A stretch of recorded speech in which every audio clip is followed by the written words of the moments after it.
estamos viviendo una emergencia climática en el mundo y lo que debía pasar en los próximos 10 años está pasando hoy.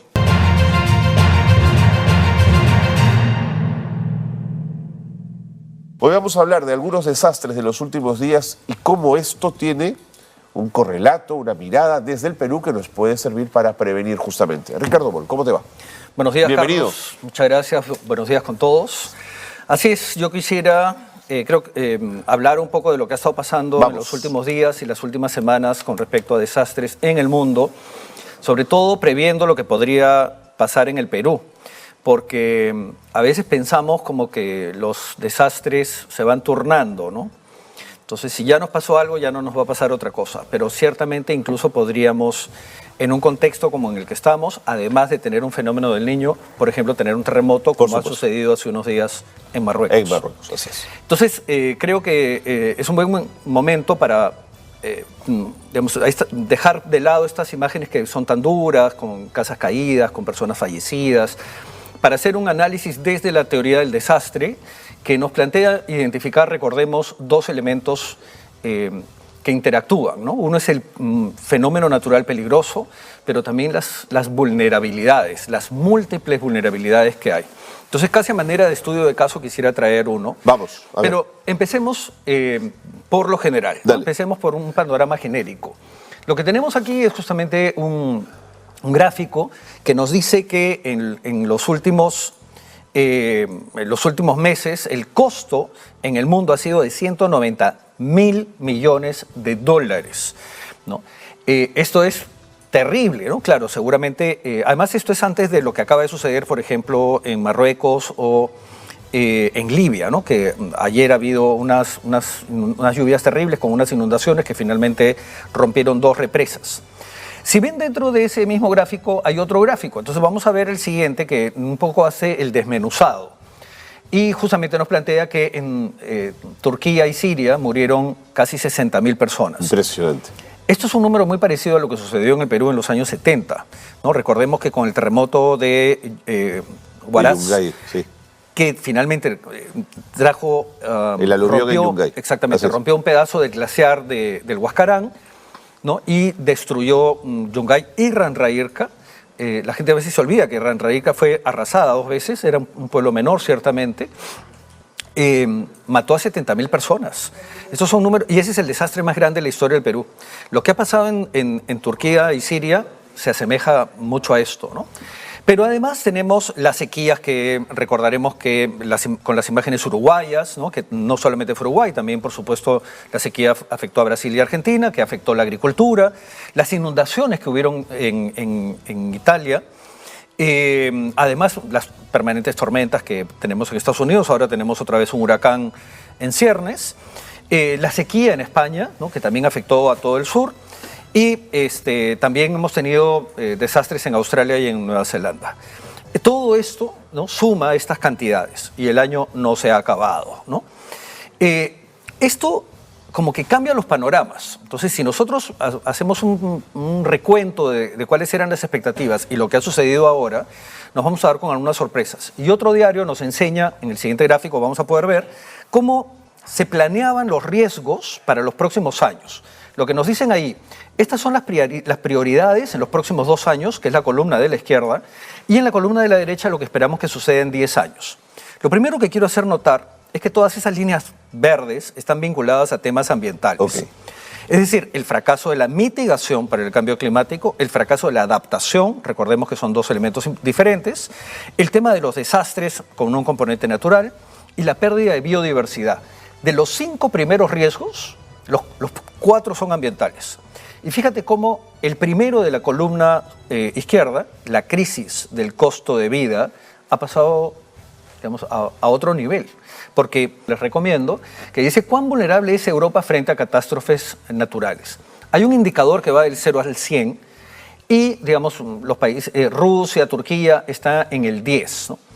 Y podríamos ver que, digamos, los países europeos, entre los europeos más vulnerables está España, Italia, Grecia, justamente estos países que están afectados y que justamente son vulnerables ante las lluvias, son los países pobres, digamos, de los países ricos, ¿no? Y aparentemente Europa está completamente preparada para los desastres. Sin embargo, todos los días vemos estas noticias con estos fenómenos que desbordan todo el sistema, ¿no? Tenemos las danas con estas lluvias que se llevan pueblos, que destruyen carreteras, que destruyen espacios agrícolas. Lo que está pasando en Grecia es bien importante y justamente traigo algunas imágenes. ¿Cómo reacciona Europa? Lo que está pidiendo Bruselas en este momento, a pesar de que tenía buenos presupuestos, es aumentar los recursos para poder afrontar estos desastres. Y justamente esa es la noticia de la siguiente imagen. No se dan abasto, porque además ciertamente Europa, además de tener que resolver sus problemas, siente esta responsabilidad de poder ayudar a otros. Entonces, por ejemplo, ya están Italia, España enviando gente a Marruecos, enviando gente a Grecia, además con equipos, ¿no? Entonces, no es solamente tómate un avión, ¿no? Es todo un sistema de entrenamiento de alguna manera para los propios desastres. Y falta dinero, ¿no? A pesar de que en principio están preparados. Me gusta ese titular, Ricardo, la brutal normalidad, ¿no? Así es, terrible, ¿no? La siguiente imagen nos trae a Latinoamérica. A ver. ¿Qué ha pasado en Latinoamérica en los últimos años? ¿Cómo nos han afectado los desastres? Las Naciones Unidas, que tiene una oficina dedicada especialmente a los desastres, nos dice que el 30% de los habitantes de América Latina y el Caribe han hecho frente en algún momento, en los últimos 20 años, a los desastres. Esto quiere decir que 1 de cada 3 latinoamericanos ha sentido en carne propia un desastre. O sea, estamos diciendo que han perdido vivienda, han perdido trabajo, han vivido en esta crisis, ¿no? Esto nos retrasa en el desarrollo. Por eso es que la prevención es tan importante. Pero ¿cómo voy a prevenir algo que no entiendo? Estamos hablando de fenómenos naturales extraordinarios. Ajá. Tenemos que seguir estudiando la atmósfera, tenemos que seguir haciendo estudios hídricos, tenemos que entender el territorio, pero además tenemos que prepararnos y entender las diferentes vulnerabilidades. Entonces, hablemos de un par de ejemplos. El caso de Grecia es terrible porque hemos pasado de unas sequías en las que conversábamos que incluso los campesinos habían tenido que cortar los árboles de olivo porque se iban a secar y usar esa agua para salvar otros olivos, ¿no? Italia, Grecia, España tienen un componente agrícola muy importante vinculado a la agroindustria, por ejemplo con las uvas, los vinos, con las aceitunas, el aceite. Y teníamos producto de estas sequías, unos incendios terribles, ¿no? En estos países, incluso en España. Bueno, unos días después, vamos a pasar a la siguiente imagen, de pronto se pone a llover y no para. Y ahí podemos ver esos campos de cultivo completamente inundados, pero además centros poblados bajo el agua. Ricardo, ¿entre qué periodo de tiempo me encuentro con un incendio y luego con una inundación? Con 2 semanas. 2 semanas, es impresionante. Así es. Ahora, esto es terrible porque primero, digamos, en la agricultura se vive mucho del crédito. Sin duda. ¿No? Y estas ayudas del Estado que ahora no sirven para nada porque la gente se queda con la deuda, pero además no tiene que vender, ¿no? Los centros poblados, que además digamos, son países con cierto nivel de ruralidad, no pueden ni siquiera recibir ayuda porque las carreteras están bloqueadas, porque no hay cómo llegar, ¿no? Entonces, es un desastre que se va multiplicando. A esto seguramente habrá que añadir las enfermedades típicas de zonas inundadas como lo que hemos vivido en el norte del Perú. Te traigo más imágenes. ¿Y por qué tenemos que hacer monitoreo permanente? Esto es un valle griego y podemos ver ahí toda esta zona de puntitos verdes rodeado de un desierto. Entonces, fíjate, un panorama similar al Perú, ¿no es cierto? Lo que teníamos abajo a la izquierda es un pequeño lago. Sí, ahí se ve. ¿Qué ha pasado con estas inundaciones? Vamos a ver la siguiente imagen y vamos a ver un panorama muy parecido a la costa peruana. Esta especie de inundación huaico. Y podemos ver toda esta zona que ha cambiado. Hagamos un acercamiento. Y lo que vamos a encontrar es una pequeña zona. Vamos a buscar la siguiente imagen, por favor. Y podemos encontrar, ver un poquito mejor la zona agrícola. Perfecto, mil gracias. Y podemos ver unas zonas de un color raro. Vamos a trabajarlas rápidamente y vamos a ver la siguiente imagen y vamos a encontrar primero el río. Lo que tenemos encerrado en estos círculos es la cantidad de centros poblados. Fíjate qué interesante es el mundo rural que tiene un montón de pequeños pueblos. Sí, claro. Si vemos la siguiente imagen, vamos a poder ver ¿Cómo ha sido afectada esta zona por Opa. esta inundación Huayco? Primero se ha perdido todo el campo agrícola, algunos centros poblados han quedado a salvo, pero han quedado aislados. ¿Y otros ¿Cómo arrasados, llegas? Ricardo? Así es, y muchos otros arrasados, como tú dices, ¿no? Entonces, claro, esto quiere decir que las viviendas han sido destruidas, que los bienes han sido afectados, las tiendas han perdido su capital, ¿no es cierto?, lo que estaban vendiendo. Esto es realmente un desastre. A esto añádele otro caso que quisiera compartir con ustedes, que es el caso del terremoto de Marruecos, Ok. que ha sido tan televisado, además por TikTok, por Twitter, justamente por los propios turistas, ¿no?, que han dado estas imágenes tan fuertes. Yo estoy un poco en contra de mostrar imágenes tan duras. Yo quisiera más bien hacer un análisis más frío, ¿no?, más técnico. Y lo que ya nos están planteando es que tenemos por lo menos 2.000 muertos en Marruecos, ¿no? Las casas han sido destruidas nuevamente, pero ¿de qué tipo de ciudad estamos hablando? La típica ciudad árabe es una ciudad intrincada, ¿no? No es esta ciudad occidental que Así también es. tenemos en América Latina, con avenidas, con calles, medio cuadriculada. Son callecitas, son callejuelas estrechas, te pierdes, ¿no?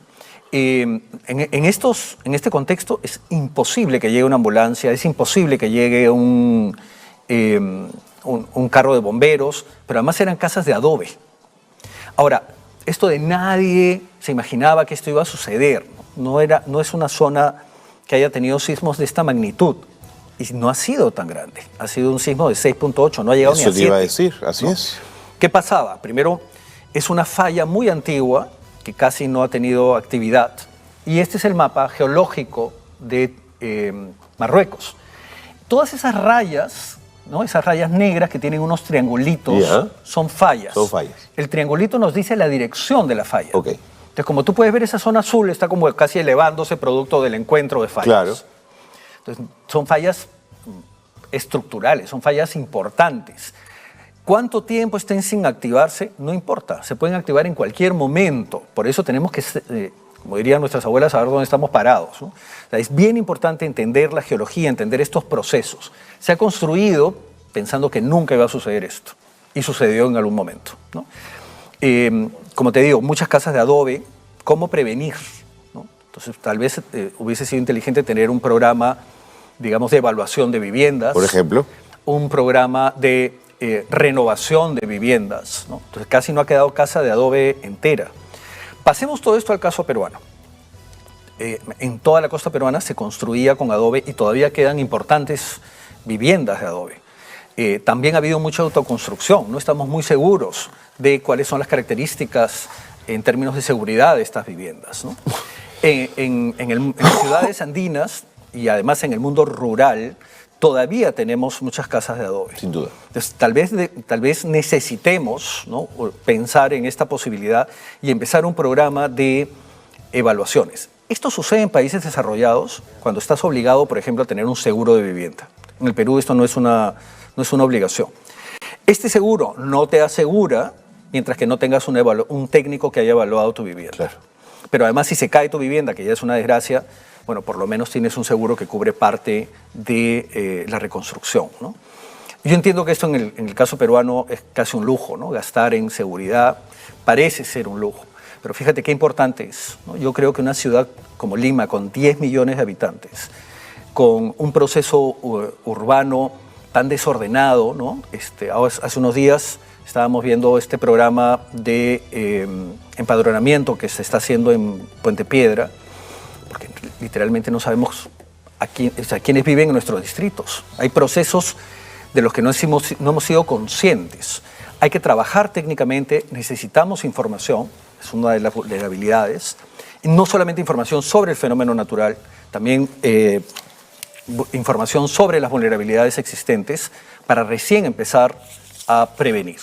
Yo quiero además reconocer aquí el trabajo de instituciones privadas y públicas del Estado que hacen este enorme trabajo de prevención, de concientización, pero que no es suficiente. Yo creo que hay que reforzarlas.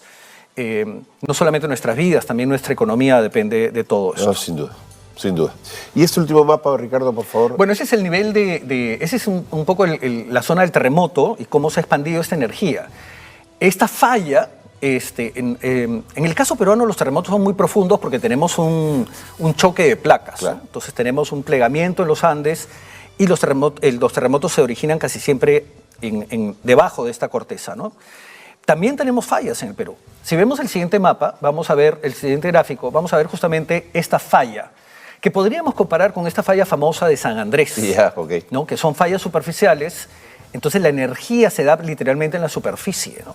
Y entonces son muy devastadores, ¿no? Tienen un impacto muy fuerte.